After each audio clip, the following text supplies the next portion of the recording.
Hello, hello, hello, and good afternoon to those of you that are joining me today. I am Ryan Kearns, and I'm here to share with the Lyme disease community specifically this time. Usually, I do this live stream every day. Try to come on here and share something positive, something good going on, and some self-improvement tips and things that I'm thinking about. But today, and for the foreseeable future, I'm going to devote this to the Lyme disease community, the people who are struggling with Lyme disease, co-infections, chronic illness, or tick-borne illness of any kind, the people that are getting stuck trying to get better and failing, and then trying to get better again and failing and getting stuck in this loop, in this process. The ones that don't have a doctor that knows what's going on at the deepest sense of Lyme disease and how it works. And those that have a doctor, but they're just not seeing the progress that they wanted. Today is for you. We're going to go into a health reset in 2026. And I don't want to scare you away. I don't want you to think that this could be not a good fit. If you're dealing with these infections, if you're dealing with this problem, it requires a different approach. It's not going to be the boot camp style, upbeat, high energy, let's crush it, motivation type approach to getting better in 2026. That's not going to serve you the same way because we're dealing with a deeper issue that requires, thinking about the nervous system, thinking about, ramping ourselves up and getting ourselves in that stressed out state. We can sometimes disguise that as motivation and then use it as an excuse to put way more stress and pressure on our body, which doesn't end up helping us heal in the short term or the long term. So I do want to share today exactly how I would approach a health reset in a healthy way, in an approach where you're not just stuck thinking about how you can crush your body or how you can grow your body or, put your body under stress or try and get it to do something new. That's not what we're talking about. We're talking about preparing the body to move into a state of health and wellness, a balanced state where things are operating correctly and where our nervous system is calm, our body is, taking everything it needs, giving everything it needs, and the cycle continues where things are repairing and being rebuilt because of the healing that's going on at the highest level. And the way we get to that point is through being intentional and structuring our life. And that might sound boring and annoying and maybe even like it's not possible for some people, but I want you to know it is possible. It's not your fault that you haven't been able to do it yet. And there's ways that we can help you get through this process in a fun way instead of trying to be, too serious or too stuck in the mud with how this goes. So we can actually have a good time while also improving our health and coming out of that dark, dark place that we're currently in. And I'm going to show you how to do that. Let me share what I've got prepared for you today. And don't expect anything massive on these slides. I just made them recently, right before this. As you know, this is a fast-paced environment. I put things together as fast as I can. I work nonstop, wake up at 4 a.m. and get cracking every single day, but we do what we do. And, I didn't make it pretty, but I did make it for you. So the gentle health reset, because again, it needs to be gentle. It can't be something that's just, thrown together. It can't be like hard pressure motivation type energy in order to get better from something like a chronic illness or Lyme disease situation. Instead, we need a gentle approach, which is preparing our body slowly over time for healing without pressure, without burnout, in a sustainable way that seeks stability over everything else. Consistency might sound like it's key, but it's really stability. We're going to talk about that in a minute. But let's get into this. So January 1st obviously feels heavy for a lot of people. It's the day that things get serious. People start going after their goals, whether that be to lose weight, they're in the gym every day, or it's trying to, improve their business. They start, showing up in different ways in their life. in their business, in their career, in their family. They start showing up differently starting January 1st. And there's this societal pressure and this cultural pressure to change everything January 1st and throw it all out and get a new life. And now you're going to be this new person on January 1st. But that's not really realistic for so many people. And we need to kind of peel that back and not force that change. Instead, it's a slow, gradual buildup into, something sustainable. We want to really be thinking about the long term a lot of times in our life on many different things, right? Whether we're looking for the person that we want to spend our life with, that requires, thinking long term and thinking, is this person going to be good for me later? And same with business, you need to think long term. Same with health, you need to think long term. And so often people get sucked into the trap of thinking of health in short term spurts because it's not sexy, it's not fun to do the hard work. It's not interesting to do the really boring thing of hydrating more and eating the correct foods and going to bed early. And that's where people are at. So chronic illness doesn't go with aggressive resets, right? If we're going to be like, all right, tomorrow you need to wake up and do 500 push-ups. What? Like, to someone with chronic illness, you're absolutely crazy. That doesn't make any sense at all.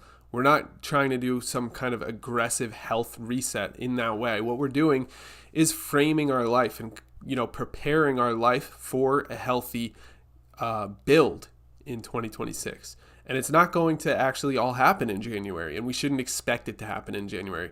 And I'm going to go over that some more later as well. And I posted an 8-minute video today that broke a lot of things down as well. Hopefully you'll have time to check that out.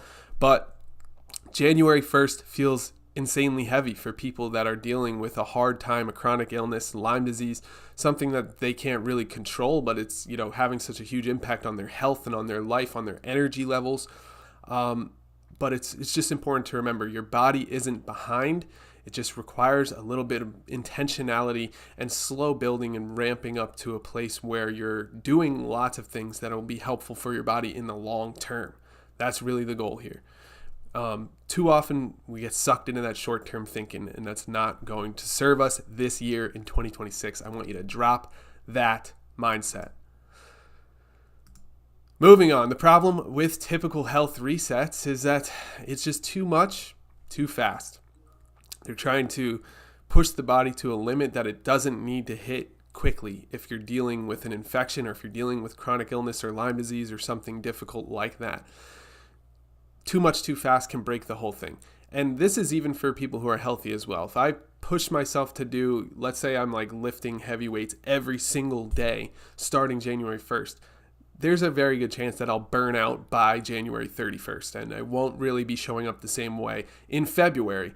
I mean, give me like 2 leg days and my legs will be shaking like a camel. I will fall over and, break my face, and everybody's laughing at me.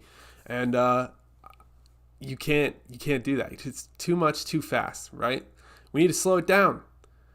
That mindset of that much, that fast, that motivational push mindset is built for people with very healthy nervous systems, and in this case, we're not really dealing with that. We're dealing with people that have an immune system that might be compromised, that have a nervous system that might be compromised, that are in a stressed out state. If you're anxious a lot, if you feel depressed sometimes, if you have Lyme disease and co-infections, and you're trying to fight back, but you're doing all these things and nothing's really working.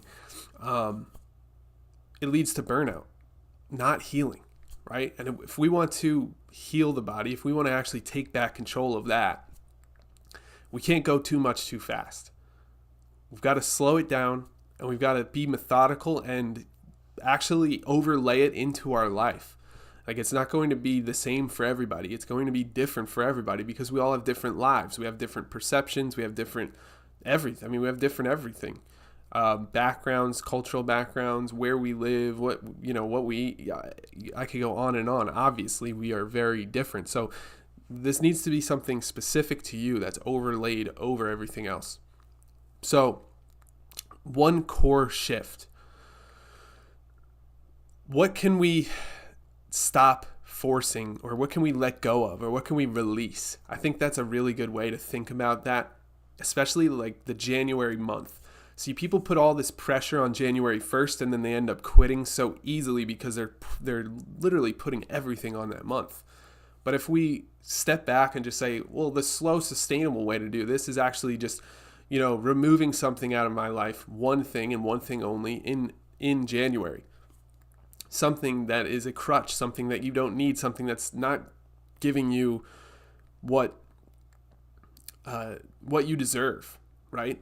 And being very honest and open about that. Like, yes, that Coca-Cola tastes good and, it goes good with that burger and fries that you're eating. But what if we removed the Coca-Cola out of your life and didn't have that high fructose corn syrup and sugar going directly into your bloodstream?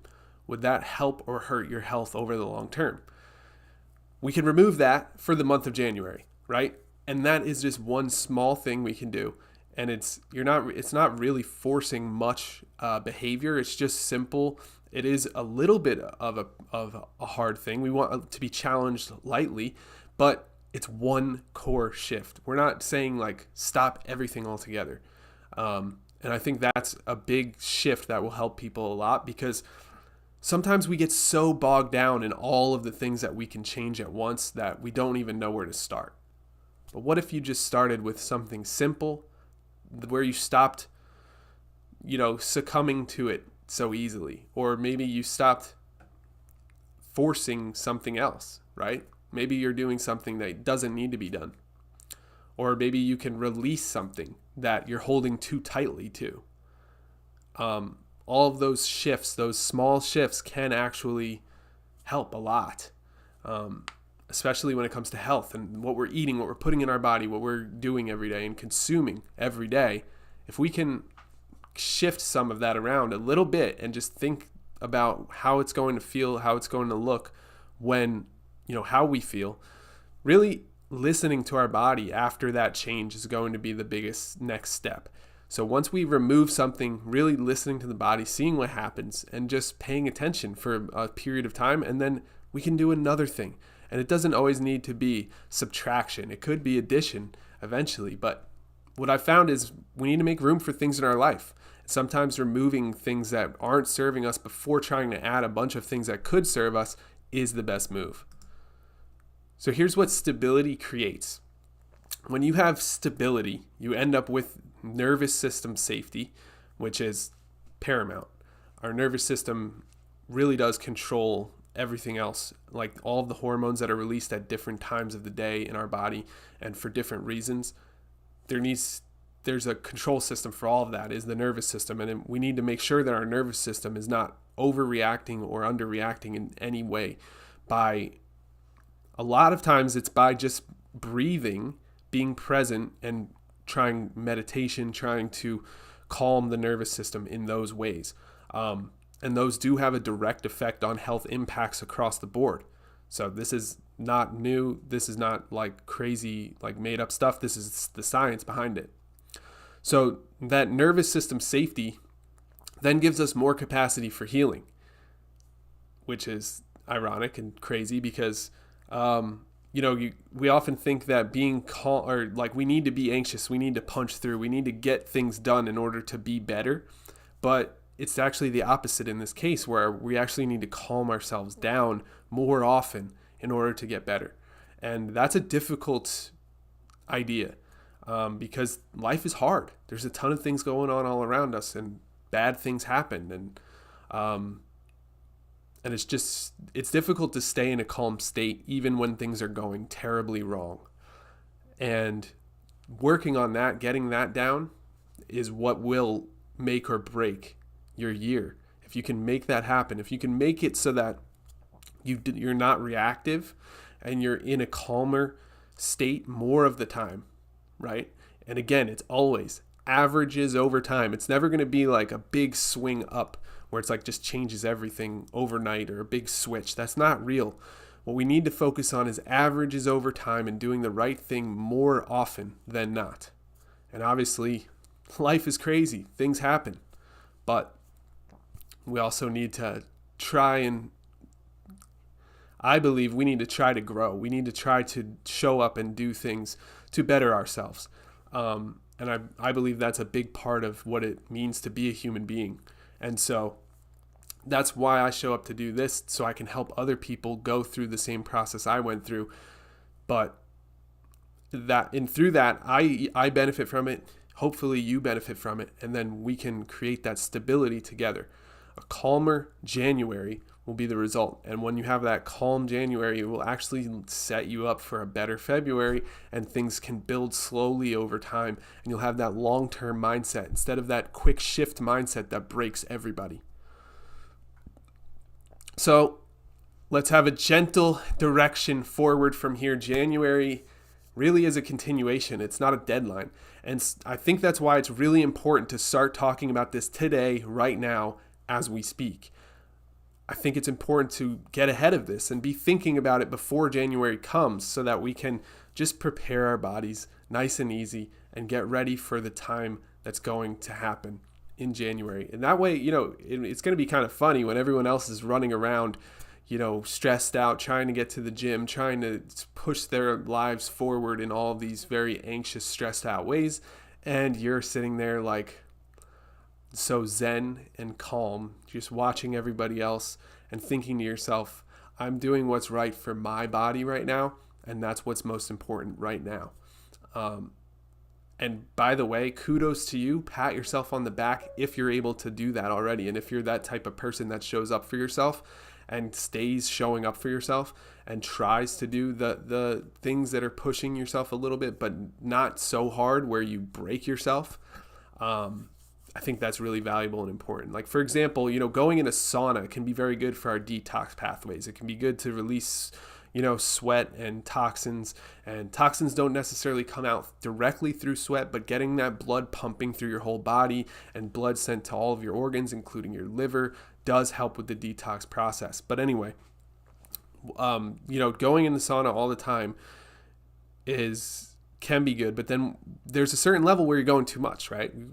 If we start to burn ourselves in this sauna, and where we go so often that we're stressing the body out way too much, that's not good either. And so, like, if you're like, yeah, last year I only did the sauna like once. This year I'm going to do it every single day. That's a red flag. That's something that I would not promote or say is a great idea. I would say go from like one day a year to like 2 days a week at most, right? 1 day a week would be fine, would be a great increase from there. And taking things slow like that is way better for you mentally and for the long-term mindset and for improving. And then it helps you make other decisions in that long-term mindset frame as well. Because then you can compare, like, should I put my time, energy, money into going to a sauna and, getting that sauna every single week, or should I put it into my supplement routine? And making those high-level decisions for your life and for your health from that point of view, of a long-term point of view, with a gentle direction forward, not like forcing everything to happen that month, like, for some people, it is the unlock that actually pushes them to heal their body and change everything in their life. And I'm saying it this way because that's what happened to me, and that's why I just show up and continue to share all of this stuff that I've learned and all of the information every single day. But I learned through all of this that I needed to listen to my body, and I needed to look for stability and sustainability over everything else, right? Because consistency is the most important, but it doesn't always help to just blast consistency, right? Like, to just think like, I need to be consistent. Like, consistency is all that matters. Like, yes, up to a certain point, but we need to feed ourselves to be able to hit that consistency, right? And so that's where it's about looking for stability and sustainability in the things, in the choices that we're making for the long term. So like I said, instead of saying like, I'm going to do everything right away, we pick one thing at a time. We think in a sustainable way. We think long term about what's going to help us the most. And we put the pieces in place over a period of time until everything is lined up, and then things go quickly from there because everything is lined up. And that's what happened to me in 2016, 2017. And then I started creating content about it, sharing it here on YouTube. It's been amazing to do that because I was able to reach thousands of people that really needed help. Then from there, started giving away free items. By the way, you can probably get them directly below this video. If they're not in the description, just comment. I will give you lots of free stuff. We have a free Lyme disease test. We have a free community. We have a free ebook. We've got free courses we give out. I'm doing everything in my power to help people that were in the same position that I was in and that just need that gentle direction forward in January of 2026 especially. And I love New Year's. I'm a big fan. I like the idea of really looking at our life from a high level and making decisions based on a year of time. That's really what I like. And that sounds so boring and lame sometimes when I say it out loud, but that is the part of New Year's that I love the most. And so that's what I'm bringing to you. That's what I'm going to bring to you through this next 2026. Okay. So for 2025, I'm trying to help you get ready, get prepared for an amazing 2026. And so that's really the whole goal of this video, of the earlier video that I posted today. It's about 8 minutes. And you know, of all the content that I'll be creating these days around this time of year. It's December 17th today, and it is a great, beautiful day here in Charlotte, North Carolina. And let's see here. So this next thing is the very content that I had in my last video that you can watch. It's about 8 minutes long, but I did want to quickly touch on it because I think it's really, really important. I want to make sure that people see this. I want to make sure that all the people that are with Lyme Wars now and into 2026 understand this framework, because these 4 resets actually set me up to get better. And you know, it's so easy to think, oh, it's the herbs, it's the supplements, it's the diet, it's the habits, right? And those are a huge part of it. But it's really important to reset these 4 things, or else it's going to hold you back and stop you from moving forward the way that you could on getting those things right. And it starts with resetting expectations. That means, like, you know, so many people think that it's a certain way, but it's really not. It's actually this other way. For example, they might think, oh, I only need to do this for 2 weeks or a month. But in fact, you actually, if you're dealing with Lyme disease and co-infections, should go at it from a 1 year, 2 year stance, because that's the way to ensure that you have a full turnaround from those symptoms and never see them again. But reset daily non-negotiables. That means the things that you will not miss, the things that you will do every single day. And I reset what I ignore or look for, right? So whatever I'm allowing myself to consume, whether it's information or pictures or media or videos or, you know, Netflix, YouTube, whatever it is, I reset all that. And I reset to hopefully not much, you know. When I was dealing with Lyme disease, I actually cut all of it out. I didn't do any YouTube or Netflix or any media consumption whatsoever. And I tried to focus on my local community, that means my family, my friends, and my community, and my neighborhood and my nature around me. I tried to go outside a lot, do a lot of deep breathing, get myself centered and relaxed as often as possible. And then on top of that, taking the supplements, doing the sauna, taking the herbs, showing up, doing meditations, all of those types of things as well. So I went on a little bit of a tangent there. What I meant to say was what I ignore, what I cut out of my life, right? The things that weren't as important, that didn't need to be consumed by me every day, like news, like global news that doesn't affect me locally. I kind of cut that out for the time being. Now I do look at the news again and stuff, and that was a period of my life though where I did not. And so these 4 resets can change everything, and it really just matters what you choose to add or remove from your own life. But finally, the reset my identity is the crux of the whole thing. It's kind of the raft that will help you float down the river of life, and in this case of Lyme disease and co-infections and chronic illness, if you will. So if you're able to reset your identity, everything else comes from there. But that's obviously easier said than done. It's like, okay, but how do I do that? How do I reset my identity? And that's a tricky question, and it's different for everybody, but at the same time, it's something that we can access and we can do. It really comes down to how we view ourselves in the world and our stance in the world and what we're set up to do for the foreseeable future. So it's really about being pulled by our future rather than living in the past. And that's something that I've worked very, very hard on over the years, and something that I think about constantly. Resetting the identity and getting your self-identity to be so strong that you're unshakable and you can walk forward towards the path that you need to walk in, regardless of what that looks like. That's something that's been really the overall overarching lesson in my life, and hopefully that resonates with you as well. But these 4 resets really are the crux of, how I picture the high level view of getting ready for a new year, especially when it comes to health. So again, resetting the expectations so that they are long-term, set them long-term. That's really what the crux of this conversation has been about, is let's make it long-term thinking, because that's when the best results happen. No matter what result in life you're talking about, that's where the good stuff happens. It's time to stop pretending that there's some kind of quick fix or, one size fits all, or, all those other words that sound like scams, because they are. Reset your expectations to believe that you have to do something for a year or 2 years to make it work. Then reset daily non-negotiables, the things that you're going to do every single day, and they can be simple. They don't have to be crazy or over the top. They can be like, I'm going to stop drinking soda, or I'm going to start eating 1 fruit or 1 vegetable per day, no matter what happens. Like if I don't eat anything else, I'll have an apple. I'll pick up an apple, eat an apple. Boom, there.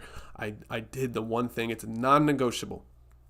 Or reset what you ignore or what you look for. That means maybe cut out the news. Maybe cut out anything that you watch or look at or consume that makes you feel anxious or less than or unable to do things, which a lot of times is just plain old news. If you watch all the car accidents that happen, you will feel more anxious, obviously. And so maybe ignoring some of that stuff that makes you feel more anxious and doesn't allow you to have a calm nervous system is a great thing. It's something really worth looking into and trying. And that's very hard today with social media. I know it's easy to scroll through TikTok and you could see bad news at a clip that you've never been able to see before in your life. You could scroll through there and just see it every minute. Every minute you could see something that's terrible that's going on in the world, if you want to. Or you could ignore that and be happier and be healthier and have your nervous system be more relaxed for the year of 2026 and see what happens. Do it for a year and see how your life has changed by the end. I would love to hear about it, obviously, if you do that. And just stick with it, right? These are the 4 resets that I think really did make the whole picture of what I did to change my life. Rather than just thinking about the tools that I use, the supplements, the diet, the habits, I think it's really important to overlay this idea of how to actually change self. And not a lot of people talk about this, and it is a difficult process that we all have to learn. How do we actually change our behavior, change our habits, and change ourselves? And so that's really what is going to set up your 2026. And I'm going to keep showing up with different ideas and helpful tips and presentations like this one for getting ready for 2026. But I hope you enjoyed this. And, I'm really looking forward to building a path and a plan for 2025 transitioning into 2026 so that I can bring as many people as possible with me. I want to help 100,000 people heal from Lyme disease, and I'm going to do whatever it takes to get that done. So come along with me now and into 2026. I'm here for you. I love you. Thank you for watching, and I'll see you next time. I'm going to cue the music for the outro. Let's go.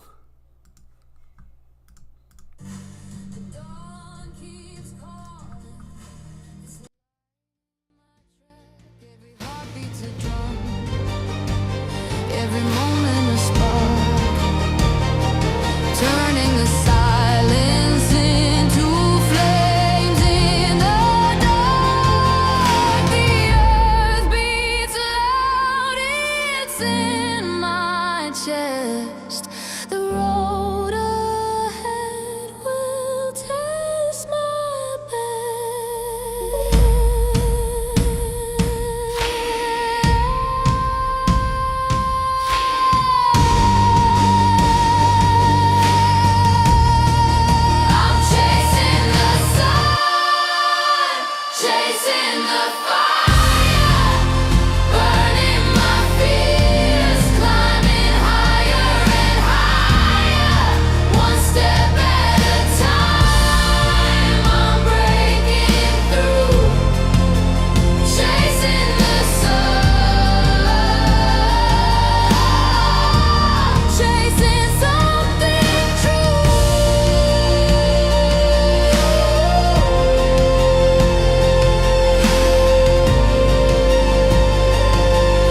Have a great